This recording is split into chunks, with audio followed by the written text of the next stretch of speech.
Welcome to the High Pass Podcast. I'm your host, Derek Blackburn, and today I'm excited to introduce Dan Cardinal from Dimension Sound Studios in Jamaica Plain, Massachusetts. Dan, thank you so much for coming on the show today. Yeah, thanks, Derek. Thanks for having me. How are you doing? How are things going at the studio? Great. I'm looking at a slightly more normal summer in that I can probably spend some time outside and stuff like that, as opposed to just being indoors all day. Well, listen, I just want to get right into it. I've got some questions here. I would love it if you could kind of tell us what your background was before studio life. I grew up in a fairly musical family. My mom is a classical pianist and a music teacher. So she was teaching elementary school music when I was growing up. Prior to that, she was teaching high school music, but she studied classical piano in college and has her master's in that. And so she was my piano teacher when I was 5. So I started learning the piano at 5. When I got to junior high school, I was much more interested in electric guitar. So I got my first electric guitar at around 12 or 13 and kind of pivoted to guitar. I was playing in bands in junior high and high school, and I started writing songs around my junior year of high school, and I released my first album my senior year as a senior thesis project for school credit. I had an entire period twice a week or something where I could just work on my record and get credit for it, which was amazing. I was actually into songwriting before I was into recording, but part of the project was to write and record an album. And so I got a 4-track recorder. It was not the ubiquitous Tascam that everyone thinks of. It was actually a Sony mini disc 4-track recorder. And so it used mini discs, which was a short-lived format, but basically you could record 4 channels of, I think it was 1644. I don't think it went beyond that, but 4 channels of okay digital audio, and it had nonlinear editing and stuff like that. So I had a SM57 and 2 of those tiny little Alesis. It's like a nano verb and a nano comp. And I just made the record on that and kind of mixed it as I went, and a lot of questionable decisions, but I didn't know what I was really doing. And it sounded, for what it was, for a kid learning as he goes, and it was great, I think. That's awesome. I'm well versed in the world of mini disc. I had a nice mini disc field recorder. And what was the inspiration behind your transition from piano to electric guitar? It's cooler. I wanted to be in a band. Yeah, I had some friends. I had a friend who was amazing at the drums, and I had another friend who had been playing electric guitar already. It just sort of, also my brother's 3 years older than me, and he also got interested in a guitar, and I sort of, at that age, you kind of do what your older sibling does. And so I was like, well, Jay has a guitar. I want one, But then, yeah, just we were playing covers of 90s Soundgarden, Pearl Jam, Alice in Chains, Stone Temple Pilots, Metallica, all that kind of stuff. We were a hard rock covers with 1 or 2 not very good originals, but that was the style we were into playing. It was fun to play. It was cool to get together and play music with your friends, Did you have a subscription to Guitar World by any chance? I think briefly. I think I might have bought it more a la carte at the place I was taking guitar lessons, but I definitely remember the catalogs for Musician's Friend and American Musical Supply, and that's where I sort of learned what gear was, besides the shop that I took lessons at in, I'm from the South Shore of Massachusetts, so I took lessons in a town called Kingston. I grew up in a town called Halifax, but it was a regional high school, so Kingston and Halifax went to the same high school. Dimension Sound Studios, you're in Jamaica Plain, and Yep.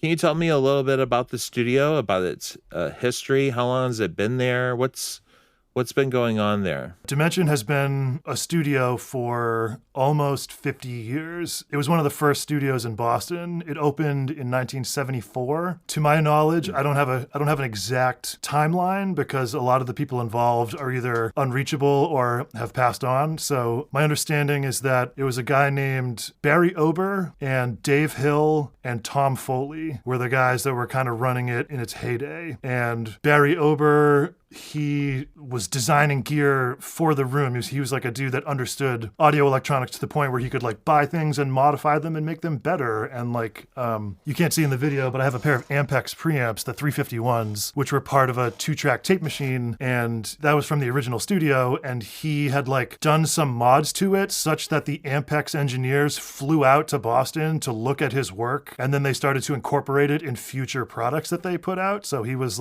very much knew what he was doing. And I don't know too too much about the other two guys. I know that Dave Hill also used to work for Raytheon. He was like kind of like a mechanical genius, and he helped with guided missile systems and all of that. So like audio equipment was sort of fairly basic in comparison, but he did a lot of the infrastructure design. Like the whole studio is, it has like a lead lining. We're essentially in like a bunker. Like in the walls is sheet lead that effectively blocks any kind of like radio interference. So Verizon phones don't work in here. AT&T does, but Verizon doesn't for whatever reason. That's an amazing feature to have. Yeah, so we're right on, I don't know if you know JP at all, but we're right on Center Street, which is one of the main roads in JP. I'm right near a Whole Foods and the MSPCA, and it's like a main road, Yeah. and I'm right at an intersection, and there's a red light like right in front of the studio. You would have no idea. Like it's so quiet in here. Ambulances go by, fire trucks, cars with big 15-inch subs in the trunk, like all of that, and nothing, man. Like the ISO rooms that I'm pointing to that you also can't see, right on the other side of those rooms is the sidewalk to Center Street. It's like we're in another planet right now. Like every time I step outside at the end of the day, I'm like, oh yeah, I'm in the middle of a city. It's kind of disorienting. But yeah, so it's a classic studio, and it ran until around 88, 91 or so, I think, as Dimension, and then changed ownership. And I got in here in 2011 with a few partners, and we did kind of like a refresh on the interior, and we built 2 booths to supplement the 1 booth that was here. So now there's 3, and one alone wouldn't have been enough for my workflow. So there's a 8x8 booth that's big enough for drums, and then a 4x8 booth that's normally guitar amps, but occasionally is a vocal booth in a pinch if it needs to be. So I've got 3 booths, and then the live room with baffles, and so I could handle like a 7 or 8 piece band all tracking together with good isolation. So is there anything that you really had to do before you came in to prepare the space, or was it ready right out of the gate? On the tracking side of things, other than building those 2 ISOs, which we did at the very beginning before we even opened, not much has changed out there. There were some old like 4x4 baffles that were part of the original space, and I used those until I could no longer stand how gross they were. They were very beat up and stained, and I'm like putting these right in front of my clients, and they're staring at them all day while they're recording, and I'm like kind of embarrassed by it. So I gave those away to 2 local studios. Elio at Soul Shop has 2 of them, and Brad Bensko at Bearded Cat in Connecticut has 3 of them. But I had a friend of mine, Mark Seedorf, who is an engineer and also a woodworker, build me essentially brand new versions of the same design. So they're 4x4. There's Owens Corning 703 on both sides. They're on casters. They just look new, and they kind of match the studio a little bit better. But functionality-wise, it was a sideways move. It's exactly what I had, just not gross looking. Yeah. So the workflow of like the 2 additional booths and the baffles has been sufficient. The whole inside of the live room was covered in 703. So essentially my live room is also a giant ISO. There's like very little reflection and ambience. Like you can put mics 8-10 feet away and they don't sound like reverb. They just sound like, ambience. Like you can get some really cool intimate recordings with mics up close and also at a distance, and it doesn't start to wash out. Like even with drums, like the room mics are pretty tight. It's a big dead room, So the combination of that, and the baffles means that like almost everybody is in ISO, even if they're in the live room. Like I get so little bleed that like I can do edits on full band takes, even of people within the live room where normally you can't get away with that. Like Right. It's kind of amazing. As far as the control room, I'm sure you've seen photos of the general layout of the studio, but for anyone that hasn't, the control room is elevated about 6 feet above the live room, and there's a staircase, kind of like a miniature version of Abbey Road. Like every time you go listen to playback, you walk up a short flight of stairs. So the control room is looking down into the live room, and there's a giant 7-foot by 13-foot plate glass window. Like an entire wall of the control room is just glass. And in the previous version of the studio, they had the desk basically at 90 degrees to where I am right now, where they were looking straight through the glass into the live room, and the desk was right there, which to me didn't make a lot of sense because so much of the live room was blocked by the desk that you're essentially looking at the far wall and you can't really see anyone. So we decided to set up the desk rotated, and so the live room is that way, and all to my right is just glass. So it's great for sight lines and communication during tracking. Like if I'm holding down talkback and looking, everyone can see my mouth in addition Oh, that's to perfect. Yeah. whatever I'm saying. But for mixing, the entire wall to my right is glass. So I have a panel that I hang up. I have these really heavy-duty suction cups, and just to kill the reflection to my head, I have a panel that hangs when I'm mixing, and during tracking, I just deal with the like reflections because it's way better for communicating. Yeah. So the intention of the original control room is not how I'm using it. Like we're on this dimension and they were on this dimension. So I've got treatments over here. As you can see behind me, there's some diffusion. I've added stuff over the years where like I've got a cloud above the desk now that's got lights in it and it's killing the reflection off the ceiling. And I've got 2 big bass traps behind the speakers that are 4 feet by 6 feet of just like more absorption. And so that was the thing that was kind of like feeling it out as I go, is like, oh, like how can I gradually improve the sound of this control room, given that it's asymmetrical and one side of it is solid glass and essentially a giant mirror. How did you figure out how to troubleshoot the issues in the control room? In the early years of Dimension, I opened the studio with 2 partners. At that time, myself and the other guys were equally employed as studio engineers and touring front of house engineers / tour managers. And so we each had a decent collection of gear on our own, and we were each in town half the year, on the road half the year. And so when we heard about this place, we were like, between the 3 of us, if we put all of our gear into a pile, we probably have enough to open a studio. And between the 3 of us, we'll probably be in town enough to keep it booked. And so that was kind of the idea behind it. It was like the 3 of us went in on this space that was like kind of ready to go, but needed some work. And it was like, let's give it a shot. And so in theory, that's how it was going to go. And within a couple years, it became kind of clear that I was the only one that really wanted to like do this in a serious manner and like run a functioning business that's not hemorrhaging money and all of that. So it's essentially been just me here since I would say probably 2014 or so. Like it was a phasing out period, but like, at a certain point I was booking all of the sessions and paying all of the bills and I owned all of the gear. So I was like, why would I continue to have a partnership really? Yeah. Yeah, I was just kind of systematically replacing things where it's like, I own a third of the mic pre's, and then I would just like buy another 4 channels of mic pre's and pull something of theirs. And I was like, eventually it's just all my stuff, So we had kind of talked about the design together to answer your original question. Like, and then, the control room thing has kind of just been like an ongoing, I feel good about it as of the cloud, but it was like before that, I was still like trying to figure out how to, adjust my speakers or something. I have one of those Argosy desks with like kind of like a meter bridge. So my speakers kind of are where they are. I don't have stands that I can kind of play with the depth or anything because it's just part of the desk. And I did switch out my monitoring probably 4 or 5 years ago. I went from Genel X to ATCs, and man, that was like the final piece of the puzzle. I was like, oh, ATCs. Yep, got it. Right, like zero learning curve. Translating is incredible. I have the smallest active ones they make. They're just 2 ways. It's the SCM 20s. And for me, like I'm in a near field situation and they get super loud, and that's been plenty. I got a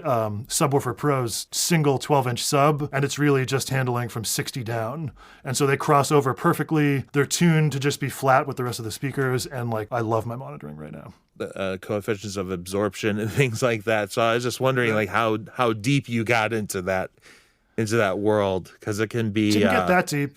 Just like a general knowledge of like, the early reflection zone and how bass trapping is mostly purely volume and mass. And like, unless you've got enough stuff, you're not really absorbing low end. But one thing I can sort of take from my live sound work and transfer over is like, as a front of house engineer, I'm tuning PA systems on a daily basis. And so, I'm familiar with working with RTA mics and analyzer software. I use a program called Spectrafoo. And so I would be able to see the PA curve and kind of use that plus my ears to tune the system. And so that same process, if you think of your monitoring in the control room as a tiny PA system, which it is really, you set up an RTA mic where your head's going, and then you send pink noise through and see what comes back, or do a sine wave sweep and see what comes back, and, move a panel, do it again. And so that type of thing, I could sort of get a sense of like, okay, I've got a weird bump at 110, and I've got a scoop at 280, and my sub is too loud, like stuff like that, where it was most useful for like dialing the sub into the system and being flat as opposed to like turning the sub up loud so it feels good and then your mixes are bass light. It's like I don't want it to sound good. I want it to sound accurate, you know? Right, exactly. So I used that to tune the sub, and it sort of showed me that my panel on the glass was actually doing what I was hoping, which was killing that reflection off the side. And, you know, it's perpendicular to the speaker, so it's not like the tweeter is really throwing at it, but all that low mid, like 2, 3, 400 stuff that's just like radiating and coming back, like it's definitely helping for that at my head. Like if you go back 2 feet, you're no longer protected by the reflection panel, and then it starts to get smeary again. But where I sit, it's like the imaging and the response are really flat. So I use like RTA software for that, and that helped a lot. But I was never doing like calculations based on like the dimensions of the room or anything like that. I was sort of just like, I should have something over there. And I should have something over there, and bass collects in the corners, and diffusion plus absorption, you know? So like general stuff, but nothing super technical. Speaking of the longevity of your studio, how do you think the landscape of recording studios in the city has changed since you've been open? And what do you think, why do you think Dimension has persevered through it all? Yeah, interesting. I guess, I mean, the persevering thing, I mean, like anybody, the pandemic was rough and bookings were way down and most of the stuff was remote and finding new ways to make money. So if you kind of like think of the pandemic separate from just like the longer 12 or 13 year arc that I've been here, like, I don't know. I think for me, at least, like I don't really advertise, so all of the clients that I get is just word of mouth from other clients. Like the most visibility I have is my occasional use of Instagram, where I'll post like a little shot from a session or just like of some gear or like, you know, the screen as I'm printing a mix or something, just to like be participating in social media, which you are way better at. But I don't know. I feel like, for me at least, like, I feel like the work should speak for itself and musicians are always talking to each other. So I guess, like, you know, early on, it was a slow burn like anything, like opening a recording studio in a city that has, I don't know, 20, 30, it depends what you're calling Boston, but like there's a lot of options and there's a lot of studios of different levels in terms of like, we have a Neve and we have a Neotech and we're totally in the box and all that. So like what you're into definitely. And what you want to pay for and all that. But like, I would say by about 5 or 6 years in, I started to feel some momentum where it was like, okay, like people know I exist. They've heard some project I've worked on or could fairly easily. And like, I've sort of carved out a niche in this like indie folk sort of scene, which I do a lot of. I do a lot of acoustic music, a good amount of jazz. And so like, I don't know, like for me, it was like the notoriety of the studio itself was almost meaningless. Like there was enough of a gap between Dimension 1.0 closing and us reopening where like almost nobody knew that was a thing even. Like I've worked with some dudes in their 60s who were like, yeah, I was here in 1978 and I love what you've done with the place, you know, or whatever. But that's awesome. That wasn't really like an asset where I could be like, I'm this classic studio. Like no one really knew or cared for the most part. So it's kind of like starting from scratch, but you know, a lot of the infrastructure was already in place. Yeah. And then, I mean, like Boston is tough in the sense that like it gets more and more expensive to exist here all the time. And so like I've definitely experienced like an exodus of musicians either moving to Providence or Portland, Maine, or just Western Mass or something where like as a musician, it's harder to exist in Boston. And so I see a lot less of the like 1 week lockout, let's make a record because fewer people live here now, or, you know, Airbnbs are expensive. So like my bookings have definitely moved towards 1 day, 2 days, maybe 3 days, but just like bop in and do the thing and like more of a chip away at it kind of workflow as opposed to like, this is the week we're making the album, and by the end of this week we will have done all the basics and most of the overdubs or whatever. And like also a lot of home overdubbing. You know, I fully respect that people's budgets are way less and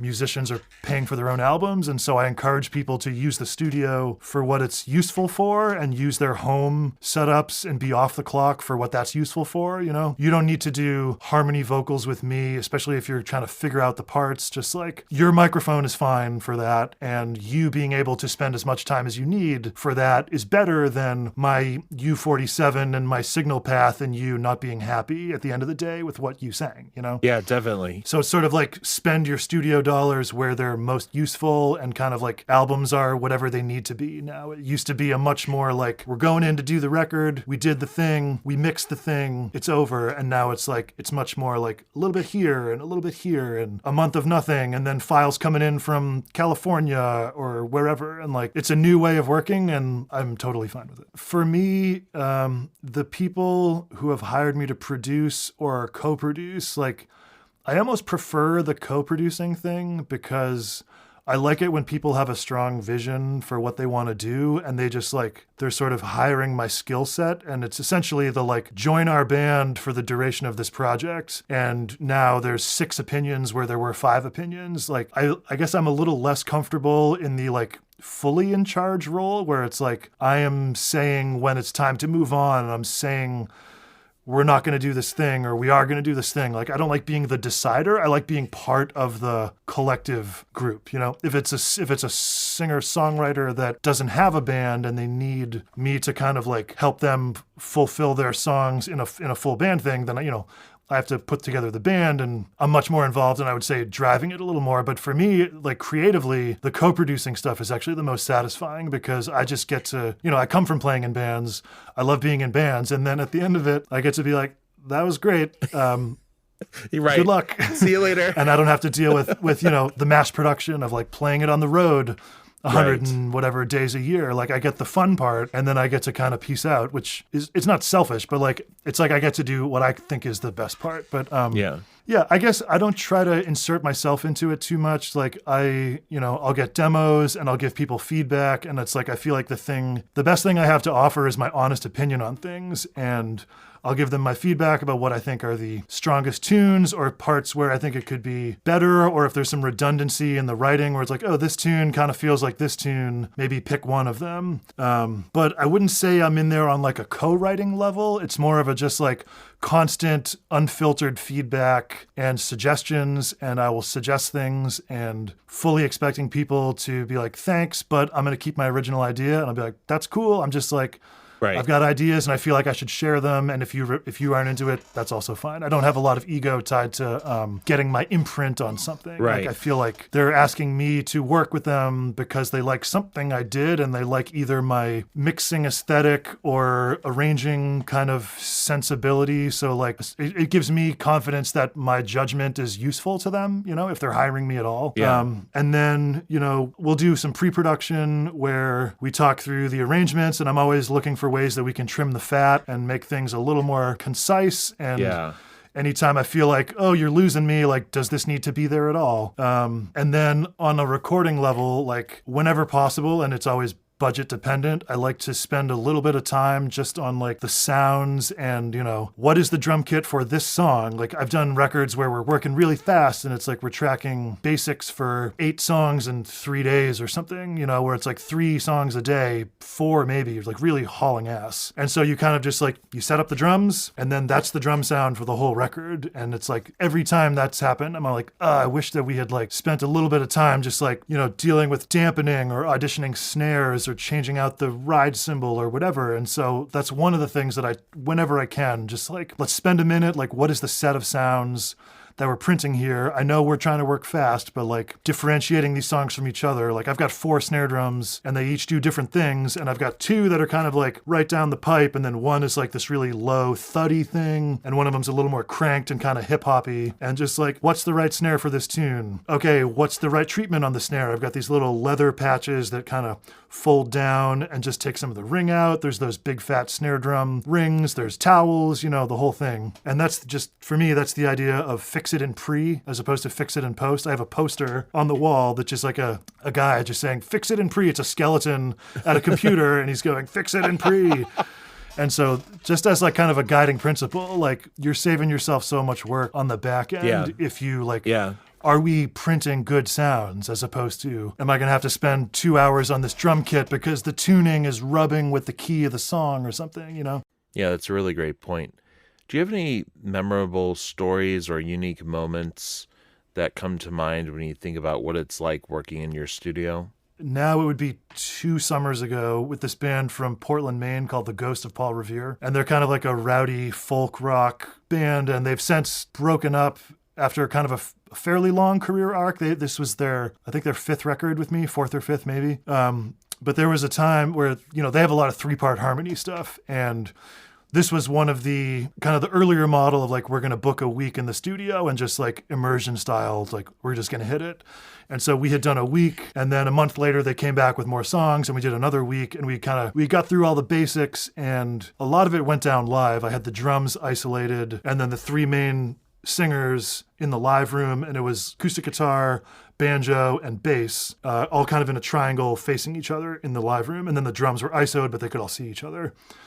And, they played down the tune, and for a lot of it, the lead vocal went down live. So, there's instruments bleeding into the lead vocal, but the vibe of it, like what they do is very live energy, and people love their live show. So I didn't want to like kind of piecemeal overdub style. Like I wanted to try to capture some of that. And so we had tracked this one tune, and the basics were done, the lead vocal was done, and then it was like time to do harmonies, and they hadn't written anything, and they just went back down into the live room to their stations where they each had a vocal mic, and they just kind of had this synergy where like, I was like, guys, like what are the harmony parts? And they're like, don't worry about it. And I was like, but you don't have parts yet, And we hit it, and they get to that first chorus, and it was just like ding, and just this beautiful 3-part.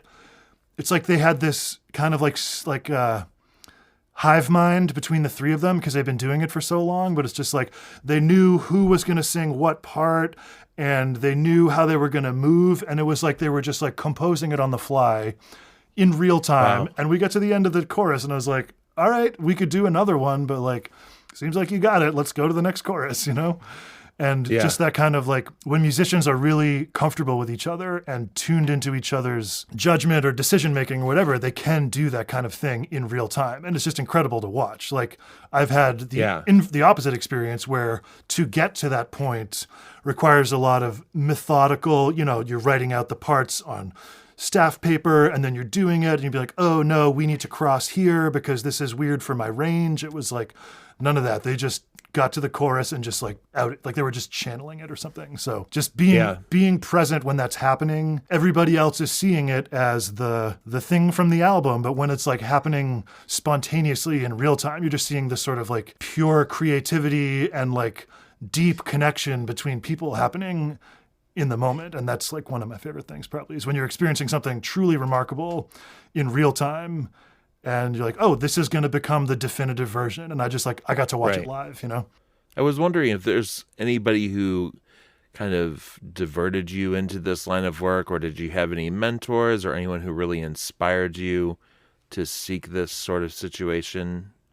Well, I guess, I think there's a few people I could consider mentors. Just to like give you a little bit of context, straight out of high school, I went to Berklee College of Music with the intention of doing music production and engineering. So like I was doing music things in high school, as I mentioned, and I was like, I'm going to like by my senior year, I knew that music production is what I wanted to do. Like the performing side of it, I know that that's like, it's a huge gamble, and I didn't think I was particularly great at songwriting. I still don't think that, which is why I don't really do it anymore. But I was like, working with other people and just being in this feels right. And so I went to Berklee, and, at the time, and I think still, you have to apply to get into the MP&E program because it's, limited resources. And depending on the batch of students that apply that year, there's generally more people that want to do the MP&E program than there are spaces for people. And so I applied to get in, and I was like, oh, I had good grades in high school. I was a well-rounded individual. I did sports and also music and art, and like, they're not going to reject me. And then, the middle of the second semester, I get the letter. There's like, we're sorry, thank you for applying, but you have not been accepted to the MP&E program. And like my whole world just kind of deflated.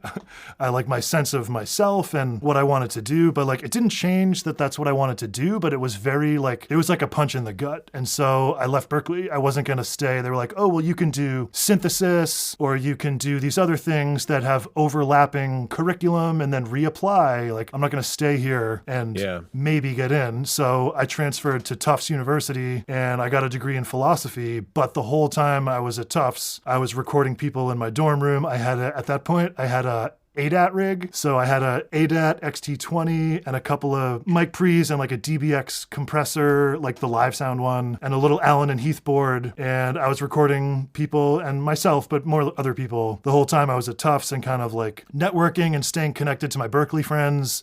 So like it was still the thing, but kind of just figuring it out on my own. The thing that really stuck with me about Berkeley, honestly, I remember the first time I walked into the 150 Mass Ave building. You know, you walk down the steps. I'm not sure if it's the same now, but at that time, this was fall of 2000. You walk down the steps and it's like the main desk where you can like sign up for rehearsal space or whatever. And then off to the side, there was a little end table and a cardboard box that had just been ripped open, and it had a huge stack of issues of Tape Op. And I was like, oh, what's this? Cool. And I was like, can I have one? They're like, yeah, they're free. And I was like, awesome.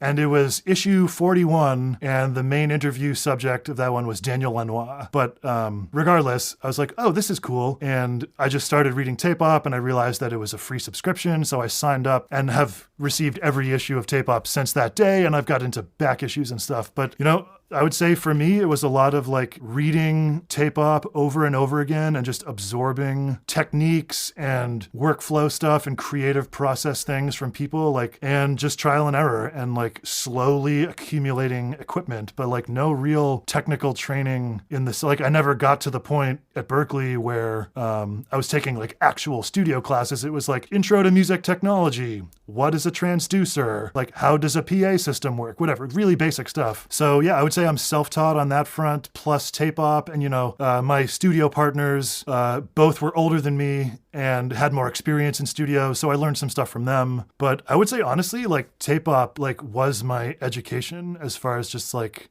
listening to so many conflicting but equally valid perspectives on how to make records, and like one person telling you that this is the most important thing, and then another issue, some person saying they have literally never thought about that in their entire career. And it's like, okay, so I'm also learning that there's not a right way to do it. You kind of like see what works for you and what works for your clients and your particular configuration.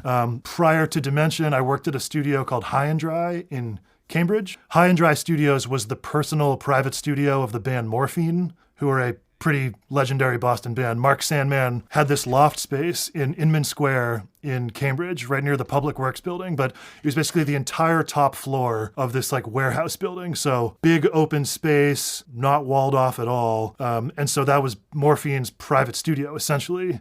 And I never knew Mark. He passed away before I was connected to that kind of music scene. But once he passed away, they decided to open it up to outside projects and clients and stuff. So it became a studio for a lot of Boston bands like Treater Wright and Session Americana and like kind of the early 2000s Boston music scene. So I met Dana Cawley, who was the sax player in Morphine, and he and I kind of became friends pretty quickly, and he sort of functioned as a mentor because Morphine did a lot of self-recording, and so he invited me to High and Dry to record his new project, which was called AKA COD, which was the initials of the band members. It was another kind of low-end driven band. It was bass, sax, and drums. The singer was a woman named Monique Ortiz, but she played a fretless, 3-string bass or something. It was very much like carrying the Morphine torch, kind of. So I got kind of a crash course there. There was a man named Andrew Mazzoni who ran the High and Dry record label, and he also let me kind of use the studio whenever they didn't have anything going on. So from like my Tufts ADAT rig to High and Dry would have kind of been the next space. And that's where I was like, okay, this is a Soundcraft Ghost, and we're working on Pro Tools 7, and they've got some outboard gear and a couple of nice mics. Like they had like the AKG C12 VR, the green and gold. They had 2 of those and some other stuff. And so I learned a lot in that time period. And eventually they lost that space and relocated to the Armory building in Somerville, which is like a castle. It's now called, Dead Moon Audio. Yeah, but High and Dry had that space. I helped do the rebuild and the move. Probably 3 or 4 years they had that basement, and then it changed hands a few times, and now it's Dead Moon. But that was kind of like High and Dry 2.0. And then from there, I came here. So Andrew Mazzoni and Dana Cawley, for sure, they like trusted me and gave me a chance. And like I didn't have a Berkeley, background really, or like a Mass Art or any of the other places that kind of had engineering programs, but they just like gave me a shot and let me make mistakes and learn on my feet, and I'm super grateful for that. Before we finish, are there any projects or collaborations or anything that you're working on right now that you wanted to talk about?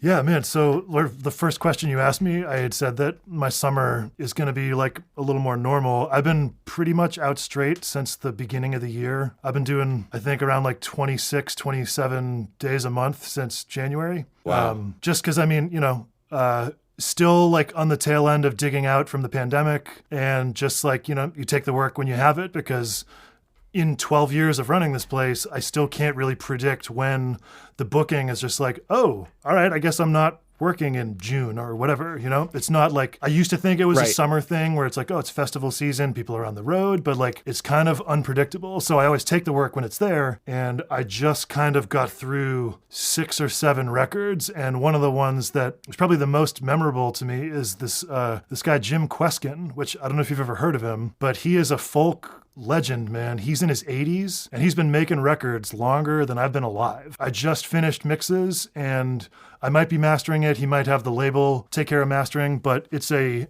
18-song album. And Jim has been kind of at the center of folk music in America as long as it's been a thing. Like, he played the Fillmore, and Janis Joplin's band opened for him. He did a Songwriters in the Round with Bob Dylan one time. Like, he has been at all of these points. Joan Baez, like, you name it. He's been integral to folk music in America, but never got to that kind of household name. He plays kind of more the traditional repertoire. He doesn't write as much as he kind of reinterprets like Woody Guthrie songs and a lot of old time music and a lot of public domain stuff. But this particular record was duets with female singers. And so there's 6 other vocalists on the record, and it's Jim plus another person singing either, alternating verses or harmonizing in the chorus. But the idea of the record is like duets with a band. And so that was one of those like kind of old school, we're going to track an album in a week things. And so my studio was at capacity in every sense of the word. Like, there were 9 people in the band tracking live. I was using all the booths, all the baffles. I had moving blankets on mic stands to try to make more separation. My headphone system was overtaxed and people were sharing mixes because I was like, I'm usually good for 7, but 9, oh man.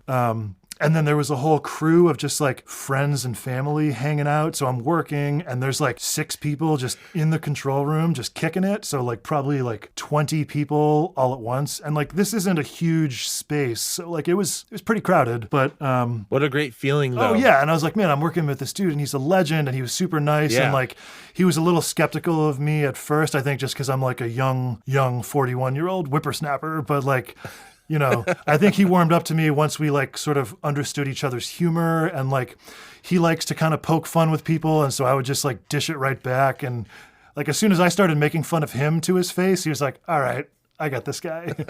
But it was like a really intense week where we recorded 22 songs and it all kind of went down live. Like, we did some editing in a global sense where like, we're splicing across all the tracks, but like, people are soloing in the room with other people. And it's like, either it's this solo or it's this solo, but like, you can't get granular really. And like, he comes from the majority of his career, he's doing tape-based stuff. So he sort of is thinking more big picture, and he's not trying to do kind of modern Pro Tools moves that most people sort of expect, At a certain point, Yeah. he sort of realized what was possible. And so his requests would go up and he's like, hey, can you tune that? And I was like, yes, but only because that singer is in a booth. Normally, no. And he's like, okay. And I just kind of like tempered it with like, don't get used to this. Like, we're still tracking live here. Right. Yeah. But then, working. Yeah. And then the editing process where like, as a producer myself, I'm listening deeply to the material and not just how does it sound. And like, we sort of edited the best of it together. Mixing, I did a V1 mix without him, but then all the revisions, he would come here and sit on the couch. And, he's a bit older, so his hearing isn't in great shape. So he wanted to turn it up. And, I'm in a near field situation and he's in the back of the room. So like, it's really ripping where I'm sitting. So I'm mixing with earplugs in. I have like the musicians, 25 dB in earplugs or whatever, but like my speakers are cranking and I'm just right in front of it so he can hear it on the couch back there. But he listens very, very deeply, and like he was requesting half a dB vocal rides, and then he'd ask me to split the diff, and like he can hear 0.2 dB on a vocal on an automation. And I have never had someone not in their 80s be able to hear that and request, be like, oh, the V6 mix, the vocal was too quiet, and the V7, you boosted it a half a dB. I need you to split the diff there. And I was like, you're right, and I can't believe you can hear that, So it was impressive. That's so great. great. That he has that like the ability to hear that, but just that he's developed that amount of listening over his career and being hands-on with his own mixing. And like, I was blown away at how deeply he listens and how much he knows when the vocals, because it's the duet thing. It was mostly about getting the two vocals to feel correct. And, different singers, people have different EQ curves just in how they sing, and just like him really wanting the vocals to be correct. And like, everything else was similarly granular, but maybe not to the level as the vocals. But so as a project, like that's a recent thing that I just finished like last week that I can't wait. I feel lucky to be a part of it. Just like that I worked on a Jim Kweskin album, but just having that experience with someone who has so much experience doing this thing across all different technological eras of like, he started and like maybe 4-track was a thing, but it was basically just like you recorded and like that's it kind of, and then multi-track and then 8 Right. and all on and on into eventually Pro Tools. But like he's seen like that entire arc pretty much, which is kind of incredible. What an experience. Well, listen, I just want to express my gratitude for your time Of today. course, man. It's been great talking to you about Dimension Sound and your career and your philosophy. Yeah, I just really appreciate you taking the time out and doing the show with me today. I'm really excited about getting this out to people and, raising the awareness that like there are places like this in our city, in our region, and the kind of work that you're doing and what your philosophy is and where you're coming from and your intent. It's really been great. Cool, yeah, thank you. Thank you so Thanks much. for having me on.